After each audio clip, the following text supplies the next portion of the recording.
Et bonjour tout le monde, aujourd'hui on se retrouve dans une nouvelle vidéo où je vais vous présenter mes bulletins de première année en école de commerce. J'avais déjà fait une petite vidéo où je vous montrais mon premier semestre de deuxième année. Aujourd'hui on va voir l'ensemble de l'année, les premiers et deuxième semestres. C'est pour ça que j'ai 3 bulletins avec moi. J'ai mon bulletin du premier semestre, du deuxième semestre et mon bulletin annuel. Donc on va voir tout ça ensemble, c'est parti, let's go. Pour vous résumer un petit peu comment sont faits mes bulletins, en fait on a des blocs avec à l'intérieur du coup une ou plusieurs matières.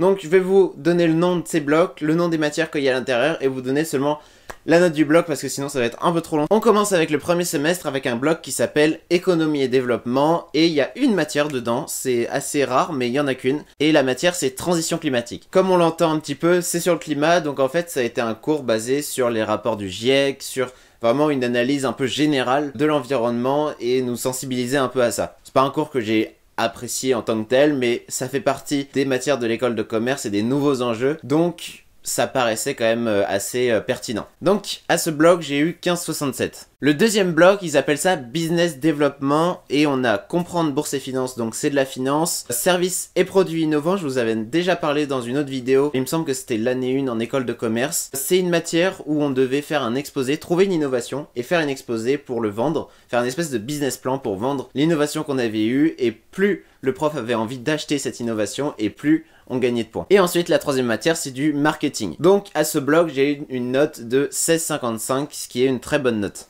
Les notes ECTS, c'est simplement un petit référentiel pour se positionner en fonction de la promotion. Ça va de A à F, il me semble. Donc là, il n'y a que des A, B, C, donc c'est assez satisfaisant. Donc voilà, en gros, ce qu'il faut comprendre, c'est plus c'est A, mieux c'est, plus c'est C, moins bon c'est, etc. On a ensuite un bloc qui s'appelle droit et management des organisations avec des matières comme du droit, du management et les grandes fonctions de l'entreprise. Donc le droit, on va voir des morceaux de droit. Sur ce semestre-là, je me rappelle plus exactement ce que c'était, mais en gros, par exemple, en ce moment, nous, on fait du droit des affaires. Avant, on a fait du droit des entreprises. Donc, c'est vraiment plusieurs cibles de droit. C'est pas du droit... De toute façon, le droit, ça peut pas être général. On peut pas l'apprendre en général. Donc, c'est vraiment des particularités du droit à chaque fois qu'on étudie. Pour le management, on apprend comment bien manager une équipe. On apprend les types de management, les types de management, différentes stratégies, comment le naît le management. Et ensuite, on applique avec des travaux de groupe où, en fait, dans ces mêmes travaux de groupe, il y a du management entre les élèves.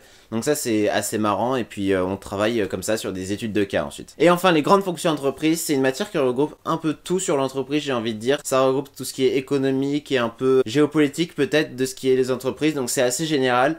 C'est pas forcément une matière qui m'a plu parce que justement c'était peut-être un peu trop général et pas assez concret. Mais voilà ça fait partie du cursus et c'était quand même assez pertinent. Et donc à ce bloc j'ai eu une moyenne de 14,34 avec une note ECTS de B donc c'est bien. Ensuite, on a un bloc qui s'appelle outils du manager avec Excel, outils informatiques de collaboration. Donc ça, c'était Zoom, Planner et Teams. C'est 3 logiciels qui permettent de communiquer entre les équipes au sein d'une même entreprise. Donc on nous apprend à utiliser ces outils-là un peu plus pointilleusement que ce qu'on fait déjà à l'école. Et ensuite on a eu une initiation au codage, donc c'était avec un outil qui s'appelle Le Wagon, en gros c'était une petite formation, et à la fin de la formation on devait faire un site en HTML et en CSS, et en fonction de la tête du site on avait une plus ou moins bonne note. Et donc à ce module j'ai eu une note de 16,87, ce qui est plutôt satisfaisant quand on voit que la note globale est de A. Enfin on arrive au deux derniers blocs où je vais passer un peu moins de temps dessus parce que c'est un peu moins intéressant, un peu moins pertinent. Du développement personnel avec recherche de stage, donc c'est un coach qui vient nous aider à faire un CV, une lettre de motivation. Ensuite les deux autres, améliorer son efficacité et savoir vendre ses idées, c'est des semaines de soft skills, donc c'est des semaines de formation. Je vous en ai déjà parlé dans des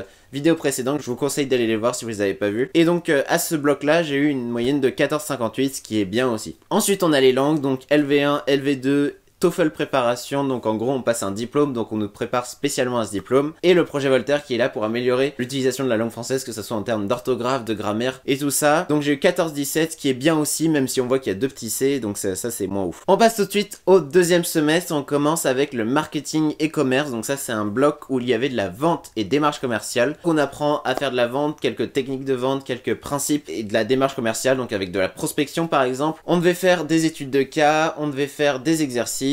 Et la deuxième matière c'est de l'étude de marché, donc là on nous apprenait différentes techniques d'étude de marché, comment réaliser une étude de marché pour qu'elle soit significative par exemple. Et sur ces deux matières j'ai eu 16,26 de moyenne, donc ce qui est plutôt satisfaisant aussi quand on voit que j'ai une note ECTS de A. Ensuite on a le management des hommes avec de droit du travail. Je vous parlais justement au premier semestre qu'on avait différents points sur le droit, bah là précisément c'était du droit du travail. Et ensuite on a de l'introduction au management et au RH.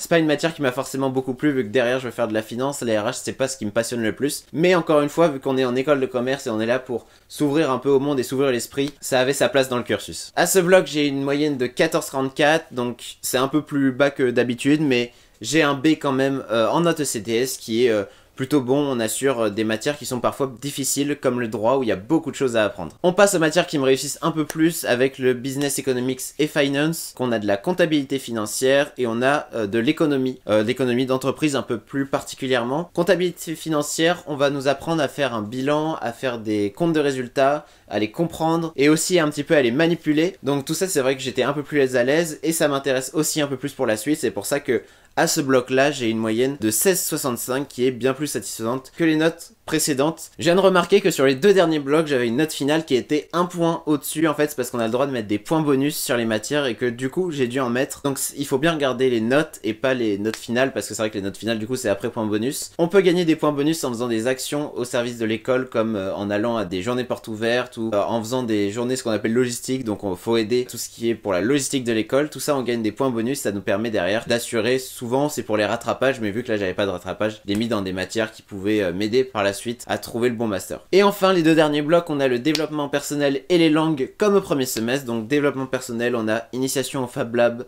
sport, se comprendre et comprendre autrui et le hackathon. Le Fab Lab c'est un espèce d'atelier qu'il y a dans notre école et donc on nous apprenait à faire de la modélisation 3D pour derrière parce qu'on a des imprimantes 3D à notre disposition. Ça c'est vraiment assez génial, donc on nous apprenait à les utiliser. Ensuite on avait le sport, se comprendre et comprendre autrui et le hackathon, c'est encore une fois des soft skills. Je vais pas revenir dessus, ça nous fait une moyenne de 15,83 donc parfait. En fait, du moment que j'ai entre 15 et 16, c'est vraiment génial. Ensuite entre 14 et 15, je suis content, mais je sais que j'aurais pu faire mieux et ainsi de suite. Et enfin dernier bloc, les langues du deuxième semestre, j'ai eu 14,76 avec encore une fois de l'espagnol, la préparation au TOEFL comme je vous l'ai présenté juste avant et l'anglais. Et j'avais pas vu mais aussi il y a le stage découverte de l'entreprise, donc ça c'était le rapport de stage qui était noté. J'ai eu 15,28 à ce rapport de stage, donc je trouve que c'est une bonne note et je suis assez content. J'en ai fini pour cette vidéo. Si vous avez aimé, n'hésitez pas à me le dire en commentaire. On se retrouve à une prochaine. Salut!